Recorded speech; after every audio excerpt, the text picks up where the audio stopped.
একটা ভূমিকম্প হবে ওই যে পশ্চিমা সভ্যতার দিকে, যারা এখন F-35 যুদ্ধ বিমান দিয়ে ইরানে হামলা চালাচ্ছে, সিরিয়ায় মানুষ হত্যা করতেছে, F-22 রাফতার যুদ্ধ বিমান দিয়ে পুরো ইরানকে জ্বালিয়ে দিচ্ছে, B-2 বোম্বার দিয়ে শক্তিশালী ক্ষেপণাস্ত্র, শক্তিশালী বোমা, বাংকার বাস্টার বোমা মাটির নিচে পাহাড়ের গভীর আঘাত আনতেছে, এদের দিকে একটা ভূমিকম্প হবে।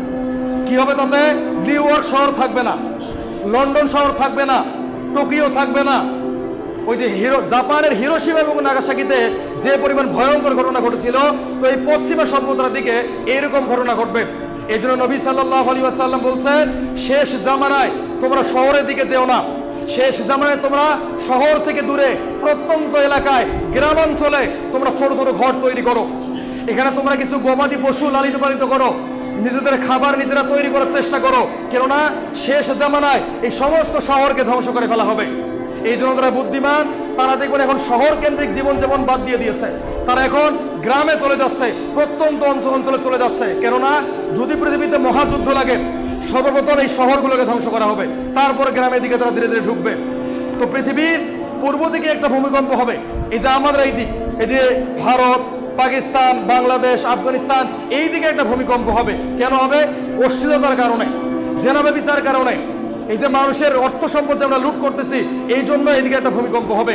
তো এই তিনটা ভূমিকম্প হওয়ার পরে পৃথিবীতে একটা ধোঁয়া বের হবে, এমন একটা ধোঁয়া, এই ধোঁয়া যখন মুমিনদের শরীরে লাগবে, মুমিনদের হালকা সর্দি হবে, কাশি হবে।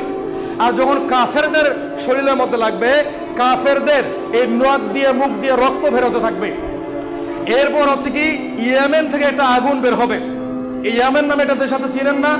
মুসলিম মানে আরব দেশগুলোর মধ্যে সব থেকে দরিদ্র দেশ হচ্ছে ইয়েমেন, অথচ এই ইয়েমেন ছিল আরবদের মাঝে সব থেকে ধনী দেশ। ইতিহাস পড়ে দেখেন, এই মধ্যপ্রাচ্যের মধ্যে সব থেকে ধনী দেশ ছিল এই ইয়েমেন। এই ইয়েমেনকে তারা টুকরো টুকরো করে দিয়েছে। এক ভাগ ইয়েমেনের সরকার নিয়ন্ত্রণ করে, আরেক ভাগ STS নিয়ন্ত্রণ করে, আরেক ভাগ ইয়েমেনের হুতিরা নিয়ন্ত্রণ করে। তারা আসলে একটা কৌশল করেছে, মুসলিমদেরকে বিভক্ত করার জন্য তারা ছোট ছোট দল করেছে। তুই অমুক মাযহাব, তুই অমুক মাযহাব, তুই হানাফি, তুই সালাফি, তুই আহলে হাদিস, তুই ওলামা মাযহাব, ইত্যাদি ইত্যাদি, এভাবে টুকরো টুকরো আমাদেরকে করে ফেলেছে তারা। কেননা আমরা যদি একত্রিত থাকি, এক জায়গায় থাকি, তাহলে একটা কথা বলা হয়, 10-এর লাঠি 1-এর বোঝা। এই জন্য তারা আমাদেরকে টুকরো টুকরো করে ফেলেছে। আমরা যে মুসলিম, আমরা সবাই আল্লাহকে বিশ্বাস করি, করি না? আমাদের আল্লাহ কয়জন? আমাদের রাসূল কয়জন? আমাদের কিতাব কয়জন? সবগুলোই যখন আমরা একমত, তাহলে আমরা টুকরো টুকরো হলাম কেন? এই যে তারা সুপরিকল্পিতভাবে আমাদেরকে টুকরো টুকরো করে ফেলেছে। তো এই ধোঁয়া যখন পৃথিবীতে আসবে, তখন মুমিনদের হালকা সর্দি হবে, কাশি হবে, আর যারা কাফের তাদের নাক দিয়ে মুখ দিয়ে রক্ত বের হতে থাকবে। এরপর কি হবে? ইয়েমেন থেকে, এই যে ইয়েমেন থেকে আমার একটা আগুন বের হবে। এই আগুন কতটা ভয়ঙ্কর হবে জানেন? ইয়েমেন থেকে যখন আগুনটা বের হবে, তখন সমস্ত মানুষদেরকে তাড়িয়ে নিয়ে আসবে আরাফার ময়দানে। এই আরাফার ময়দানই হবে কিয়ামতের মাঠ। অন্য হাদিসে আছে সিরিয়া হবে আরাফাতের মাঠ। এই আরাফাতের ময়দানের দিকে মানুষদেরকে এই আগুন নিয়ে আসবে। এই আগুনের বৈশিষ্ট্য হবে কেমন? যেখানে নামাজের সময় হবে, আগুন ওখানে থেমে যাবে।